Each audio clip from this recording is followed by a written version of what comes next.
In today's video, I'm going to teach you how to navigate and make full use of Notion with some support from Google services. Notion, as many of you might already know, is a very popular productivity tool used for note-taking, project management, and much more. So, let's get started and make your Notion experience even more effective. First, let's take it from the top by opening your preferred web browser. Once your browser is up, simply head to the search bar and type Notion. You should see the official Notion website right at the top of your search results. Go ahead and click on that link, and you'll be taken directly to Notion's homepage. Now that you're at the homepage, look for the Login button, which is usually found at the top right corner of the screen. Click on it to sign in to your Notion account.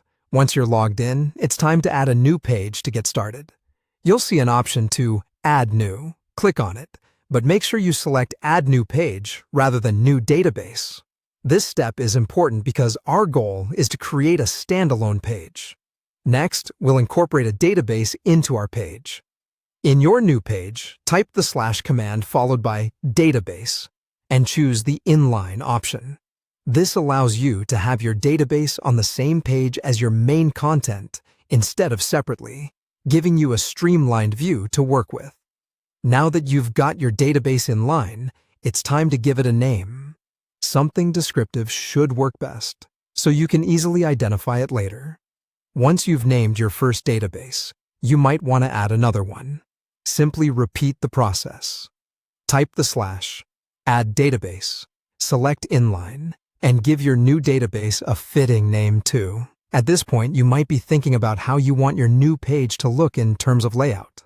For a wider view, click on the three-dot menu in the upper right corner of your page and select the full width option. This expands your content area, making your Notion space look less cramped and more aesthetically pleasing. Once you're satisfied with your layout, it's time to organize your database. You can move your database around by first clicking on the small 6 dots that appear on the left side of the database. Simply click and drag your database to rearrange how it fits on the page. Play around with different arrangements until you find the one that suits your workflow best. And there you go. With these steps, you've successfully created and customized a new Notion page with inline databases, giving you a more efficient workspace. Thanks for tuning in, and happy Notioning!